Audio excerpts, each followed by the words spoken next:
Bonjour, bienvenue sur jean-pierre-villatte.com. Je vous propose un nouveau tutoriel sur les versions EBP Bâtiment Pro 2014 sur les règlements clients et règlements fournisseurs. Nous verrons plusieurs méthodes pour procéder au règlement. Dans un premier temps, nous verrons comment régler une seule facture et ensuite comment, lorsque vous avez plusieurs factures pour le même client, le client vous envoie un seul règlement et c'est à vous en fait de sélectionner toutes les factures par rapport au règlement que vous avez reçu. Première façon, la façon la plus simple, on va dire, c'est de procéder au règlement d'une facture. Alors, ça marche aussi bien pour les clients que pour les fournisseurs. Donc, je vais aller dans un premier temps dans les documents de vente. Effectivement, je vais aller sur l'onglet facture.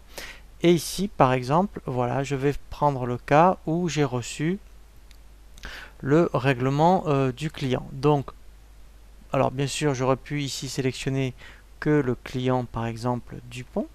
Voilà. Donc après, je fais rechercher. Et là, je vois que j'ai bien que les factures Dupont. Donc là, par exemple, je reçois, vous voyez, ça pourrait être un règlement partiel. Je fais bouton droit. Et là, je fais nouveau règlement. Donc là, en fait, vous voyez, j'ai bien le montant qui lui a détecté tout seul la facture. Donc il a ce qu'on appelle affecté. Donc je vais procéder à son règlement. Donc ici, très important, il faut aller chercher votre banque. Alors ça peut être soit votre banque principale ou votre banque secondaire, il n'y a pas de problème. Vous sélectionnez votre banque. Donc ça, c'est très important parce qu'après, c'est ce qu'on appelle une remise en banque. Alors, la remise en banque, en fait, c'est surtout important quand vous allez faire le transfert en comptabilité.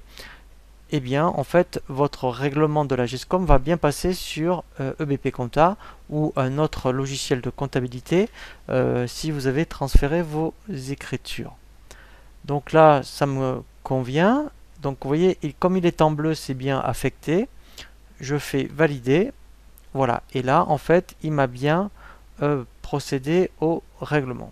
Nous allons voir maintenant un deuxième cas de figure. Lorsque un client vous envoie par exemple soit un chèque, soit une traite globale de plusieurs prestations que vous avez fait dans le mois. Donc vous avez envoyé une facture par prestation. Et bien donc le client vous envoie un règlement global. Ça sera à vous de pointer toutes les factures correspondantes au règlement que vous avez reçu. Dans ce cas-là, vous avez ici dans le volet de navigation le bouton règlement. Ici, en fait, vous avez directement là, vous voyez, donc là, ce sont tous les règlements qui ont été faits. Donc vous voulez rajouter un règlement. Dans ce cas-là, vous allez faire ajouter. Il va donc falloir aller chercher ici le client. Donc là, mettons, je sais que, puisque j'ai le règlement, c'est le client Artipin. Donc là, vous voyez, en fait, ce qui va se passer, c'est qu'il va falloir pointer les factures. Alors, ici déjà, en fait, vous pouvez dire en mettant la référence. Alors, c'est très important la référence, parce qu'en fait, quand vous allez faire le transfert en compta, ce libellé va apparaître dans votre fichier d'import. Donc là, je vais mettre, mettons, règlement traite. Voilà, je vais mettre Artipin. Je vais dire qu'éventuellement, il m'a payé par traite.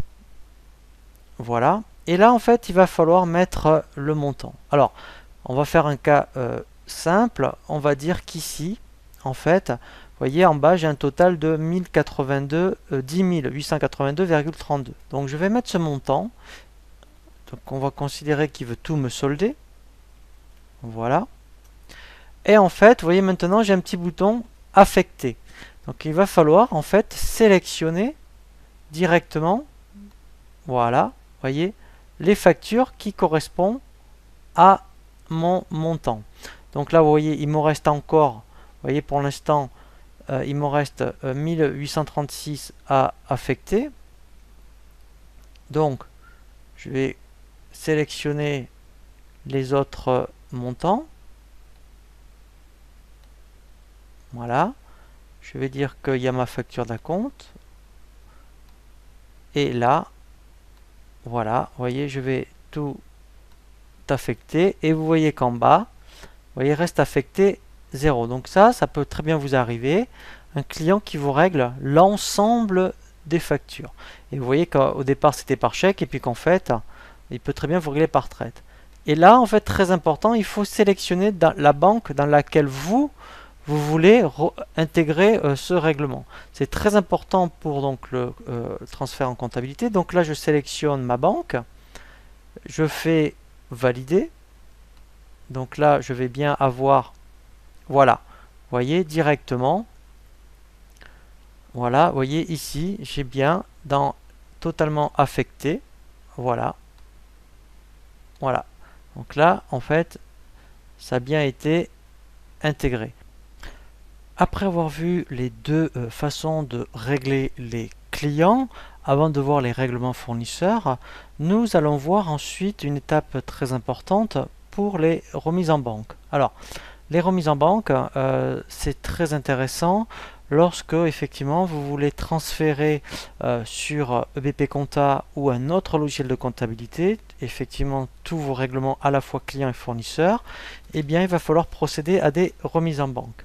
Il y a une particularité pour procéder aux remises en banque, c'est lorsque vous allez faire vos règlements, il ne va pas falloir indiquer votre banque principale. Donc je vais refaire deux règlements.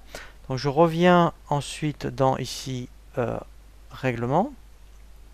Je fais ajouter. Je vais de nouveau prendre mon client Artipin. Voilà.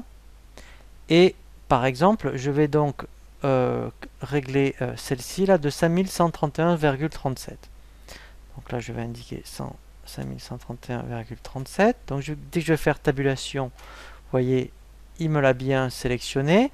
Donc je vais dire qu'il m'a réglé par chèque, par exemple. Et là, en fait, je ne vais pas indiquer la banque. Vous voyez, donc c'est bien ici indiqué.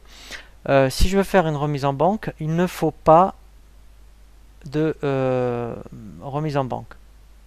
Sinon, effectivement, il considère que c'est un règlement. Et là, en fait, ça ne passera pas dans votre compta. Donc, je vais laisser blanc. Je fais valider. Voilà. Et maintenant, en fait, c'est très important le volet de navigation parce que vous n'avez l'option qu'à ce moment-là. Et il faut être dans les règlements clients. Vous avez l'option remise en banque. Donc là, je vais ajouter. Vous voyez, voilà. Donc là, vous voyez, elle y est bien là, ici. Donc, alors, j'aurais pu en avoir plusieurs, hein, vous voyez, ça aurait pu être même plusieurs clients.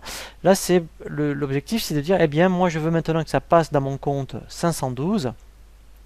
Bien, tous les règlements clients, vous voyez, je les pointe. Voilà, on aurait fait sélectionner tout si j'en avais plusieurs. Et là, effectivement, mon compte 512 va bien être pris en compte dans ma comptabilité. Et en plus, donc là, je fais enregistrer. Voilà. Je pourrais aussi, mais ça, vous voyez, générer un fichier CEPA. Voilà, donc là, par contre, c'est normal parce que j'ai demandé par chèque. On le verra dans un prochain tutoriel.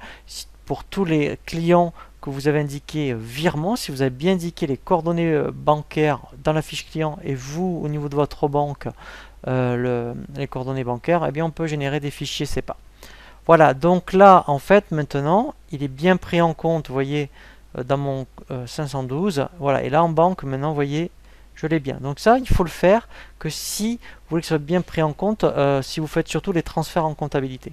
Donc là, on l'a vu pour tout ce qui concerne les clients. Vous avez donc le même principe pour les achats. Donc vous réglez vos fournisseurs, donc même principe. Vous voyez, je peux faire bouton droit, et là, ça s'appelle donc maintenant nouveau paiement. Ah oui, pardon, voilà. Là, je vais sélectionner, voilà, mon fournisseur. Voilà, donc là, je fais nouveau paiement. Voilà, et on est donc pareil. Soit je sélectionne la banque, soit je ne la sélectionne pas pour que effectivement, après, les règlements aussi soient pris dans mon compte 512. Après, le processus est le même que pour les clients. Voilà, donc là, effectivement, après, vous voyez, je pourrais très bien, voilà, l'affecter. Voilà. Donc là, en fait, on a bien vu les règlements clients. Pareil pour les paiements fournisseurs. Je vous dis à très bientôt sur jean-pierreviat.com pour un nouveau tuto.